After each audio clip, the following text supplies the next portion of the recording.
Identidade é aquilo que me define como indivíduo. Fala de quem eu sou, mesmo que eu possa atravessar situações que digam o contrário. E a história de Jacó tem tudo a ver com esse assunto de identidade. A primeira coisa que nós precisamos saber sobre Jacó é que ele tinha uma promessa de Deus sobre a sua vida. Antes de ele nascer, Deus disse para Rebeca: há 2 nações no teu ventre, 2 povos serão nascidos de ti e se dividirão.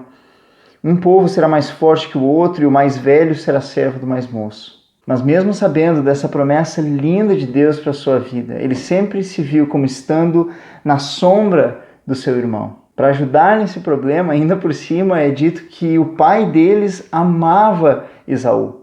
Jacó, então, ele vivia à sombra das conquistas, das vitórias do seu irmão e parecia para ele que o cumprimento das promessas de Deus na sua vida era algo muito distante e até inalcançável.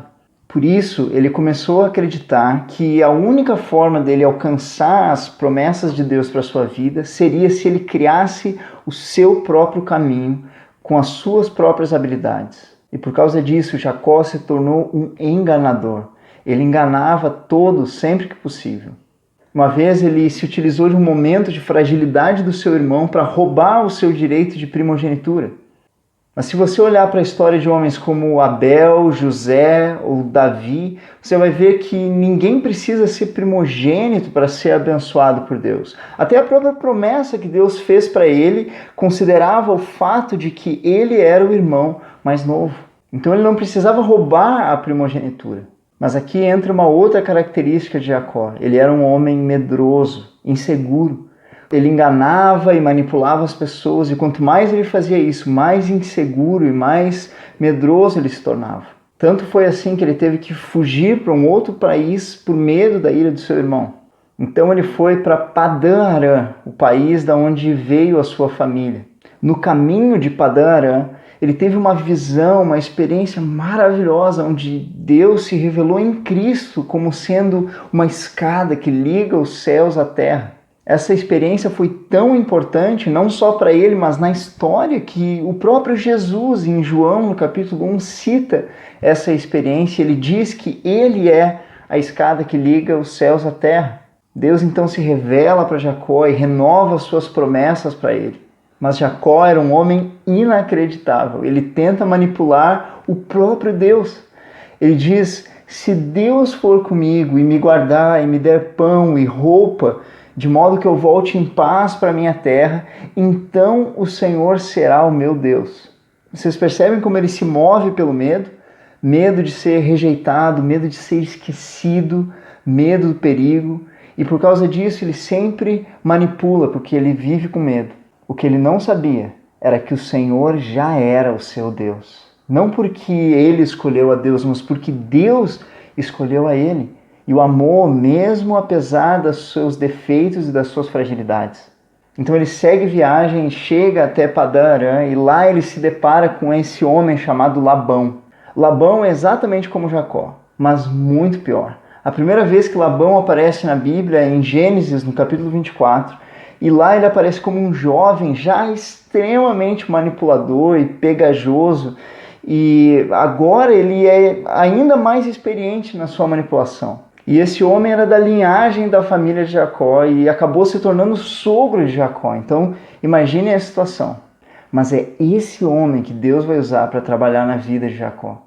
Jacó foi manipulado e enganado por Labão de todas as formas imagináveis por 20 anos.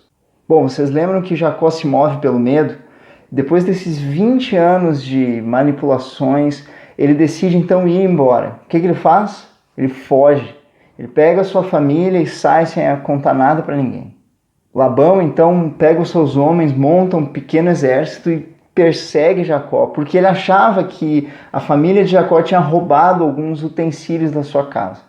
Mas Deus aparece para Labão e diz para ele: não faça mal para Jacó. Vocês percebem Deus cuidando desse homem mentiroso, manipulador, mas que era amado por Deus.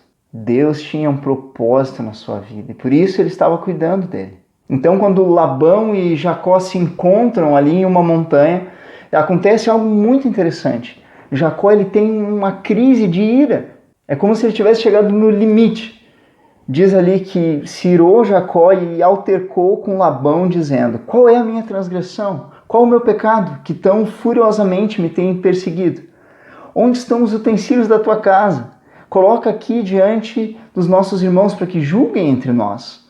20 anos estive contigo, e as tuas ovelhas e as tuas cabras nunca perderam as crias, e não comi os carneiros do teu rebanho, nem te apresentei os que eram despedaçados pelas feras. Sofri o dano. 10 vezes mudaste o meu salário. Então aqui nós vemos que Jacó ele estava no limite. Mas algo que vocês precisam perceber é que o coração de Jacó estava cheio de justiça própria.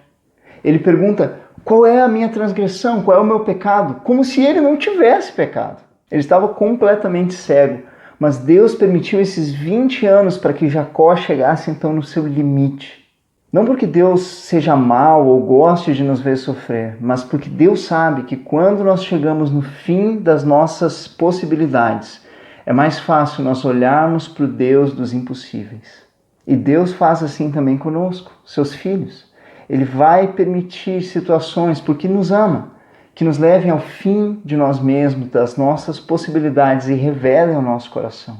Mesmo que essas situações nos levem ao limite, ao fim de nós mesmos, mesmo que durem muitos anos, mesmo que pareça que Ele nos abandonou, Ele cuida de nós, Ele cuidou de Jacó.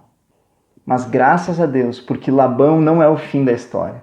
Eles fazem um pacto e Jacó promete que não voltaria daquele monte para trás, ele só poderia ir para frente agora. Mas então ele descobre que na sua frente está vindo Esaú com um exército, o seu irmão que ele enganou e fugiu dele 20 anos atrás. Ele não pode voltar e agora ele também não pode ir para frente. E aqui então acontece um dos eventos mais importantes na vida de Jacó. Ele manda então toda a sua família e aqueles que estavam com ele atravessarem um rio chamado Jaboque. E ele fica só do outro lado. E a Bíblia diz então em Gênesis 32 que um homem lutava com ele até o romper do dia. Mais adiante no texto, Jacó vai dizer: eu vi a Deus face a face. Então esse homem que lutava com ele era o próprio Deus. Mas tem algo muito engraçado aqui. No versículo 25 do capítulo 32, diz que esse homem não podia com Jacó. Mas logo depois, no mesmo versículo, vai dizer que ele tocou a articulação da coxa de Jacó e deslocou a perna dele. Como assim ele não podia, mas depois ele deslocou a perna de Jacó com um só golpe? A resposta é que o objetivo de Deus não era ganhar aquela briga com Jacó. O objetivo de Deus era tocar no seu coração. E nesse sentido, ele não podia com ele. Porque para Deus tocar no nosso coração, primeiro Ele precisa quebrar a dureza do nosso coração. Queridos, essa luta com Deus pode parecer até um evento aleatório na história de Jacó, mas não é. Essa luta ela é muito importante porque ela representa a vida inteira de Jacó. Jacó nunca descansou. Ele nunca encontrou a sua identidade em Deus e por isso ele vivia constantemente com medo. Porque a sua vida era uma luta incessante com Deus e com os homens. Mas como eu disse, o objetivo de Deus era tocar no seu coração. E ao longo de um processo que durou 20 anos, Deus trabalhou na sua vida. Ele finalmente então quebrou as barreiras do coração de Jacó. E aqui nós vemos que depois que ele foi ferido nessa luta, o Senhor fala para ele: deixa-me ir porque já rompeu o dia. Mas Jacó responde: eu não te deixarei ir se não me abençoares. Isso pode parecer estranho, mas nós precisamos perceber que por um momento Jacó parou de manipular. Ele, no fim das suas forças, no fim das suas possibilidades, ele se agarrou no Senhor. Que experiência, queridos! No fim das nossas forças, quando não aguentamos mais, tem alguém em quem nós podemos nos agarrar. Então o Senhor faz uma pergunta para ele que pode parecer simples, mas é muito profunda. Ele pergunta: qual é o teu nome? Na Bíblia, quando Deus faz uma pergunta, não é porque Ele não sabe a resposta, mas porque Ele quer que nós pensemos na resposta. Por exemplo, quando Ele pergunta para Adão: onde estás? Não é porque Ele não sabia onde Adão estava, mas porque Ele queria que Adão pensasse aonde o pecado o colocou, escondido da presença de Deus. E aqui é a mesma coisa, o Senhor pergunta: qual é o teu nome? E os nomes na Bíblia falam muito sobre identidade, tanto de lugares como de pessoas. Por exemplo, Betel significa casa de Deus, porque fala de uma experiência que Jacó teve naquele lugar. Ou Melquisedeque, por exemplo, significa rei de justiça, porque fala de um aspecto do seu caráter. E Jacó? Nós vemos no texto do seu nascimento, em Gênesis 25, 26, que diz assim: nasceu o irmão, Jacó, e segurava com a mão o calcanhar de Esaú. Por isso lhe chamaram Jacó. O nome Jacó no hebraico pode ser traduzido tanto como aquele que agarra, porque ele se agarrou no seu irmão, como também aquele que engana. Então percebam que esse foi um conceito que ele aprendeu desde cedo na sua casa e que foi inculcado nele pelos seus próprios pais, de que ele era um enganador. E esse conceito foi reforçado de diversas formas, por meio do exemplo da sua mãe, que também era enganadora, manipuladora, ou por meio da rejeição que ele sentia do seu pai. E agora ele é questionado pelo Senhor: qual é o teu nome? E por essa pergunta é como se o Senhor estivesse questionando Jacó: qual é a tua identidade? E ele responde: eu sou Jacó, o enganador. E o que acontece? O Senhor responde para ele dizendo: não te chamarás mais assim. Deus muda o nome de Jacó. Ele muda a sua identidade. Ele diz: o teu nome será Israel, porque como príncipe lutaste com Deus e com os homens e prevaleceste. Bom, isso pode soar estranho também, porque Jacó ele perdeu aquela briga. Como é que Deus pode dizer que ele prevaleceu? Mas lembram qual é o objetivo de Deus? Deus não queria ganhar uma briga de rua. Deus queria conquistar o coração desse homem. E aqui Jacó, no fim das suas forças, no fim das suas possibilidades, no fim de si mesmo, ele se agarra no Senhor. Ele prevaleceu, e o Senhor diz que ele prevaleceu, porque a vontade de Deus prevaleceu sobre ele. Estudando, eu aprendi que esse nome Israel ele tem uma construção complexa. Ele significa aquele que luta com Deus, mas Deus prevalece. Jacó prevaleceu, porque Deus prevaleceu sobre ele. Agora ele estava pronto para assumir o seu lugar como patriarca. Ele não seria mais só um indivíduo ali no Oriente Médio, ele seria o pai de uma grande nação. Sempre que o povo de Israel olhasse para trás, eles lembrariam do Deus de Abraão, de Isaque e de Jacó. Sempre que eles lembrassem que o nome daquele povo era Israel, eles lembrariam que Deus venceu aquela luta e transformou aquele homem. É claro que ele ainda cometeu muitos erros depois dessa experiência. E nós nem esperaríamos que ele fosse se tornar uma pessoa perfeita. Mas o que importa é que depois dessa experiência, ele nunca mais foi o mesmo. Agora, se você é salvo, eu quero te fazer uma pergunta. Qual é a tua identidade? Qual é o teu nome?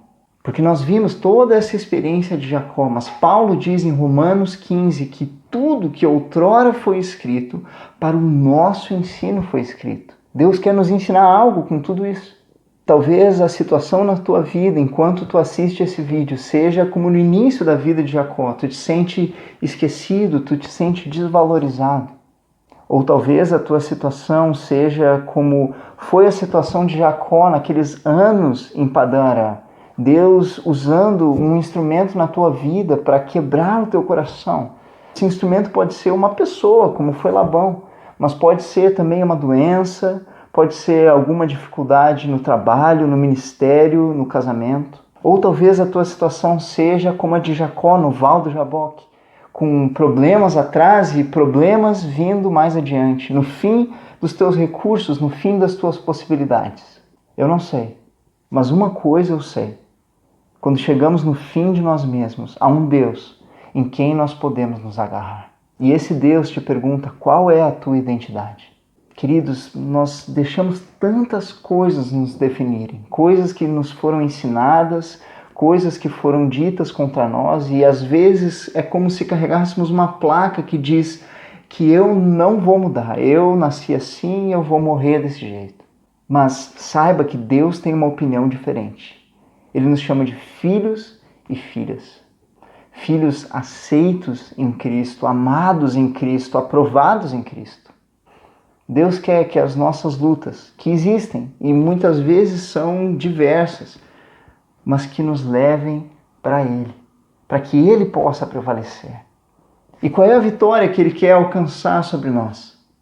É pegar cada aspecto dessa identidade de filhos que nós temos em Cristo e aplicar na nossa vida, transformar a nossa vida, para que nós sejamos filhos não apenas no nome, mas na imagem de Cristo. Essa foi então a história de Jacó, um homem que foi ensinado desde criança a ser medroso, manipulador, inseguro, mas que foi levado por Deus, porque Deus o amou, até o fim das suas possibilidades. Então foi transformado na sua identidade, foi transformado no seu caráter. Mas essa pode ser também a nossa história. Que nós possamos deixar então Deus tocar no mais profundo do nosso coração e percebamos que Ele nos chama de filhos. Que Deus te abençoe e eu te vejo no próximo vídeo. Até lá!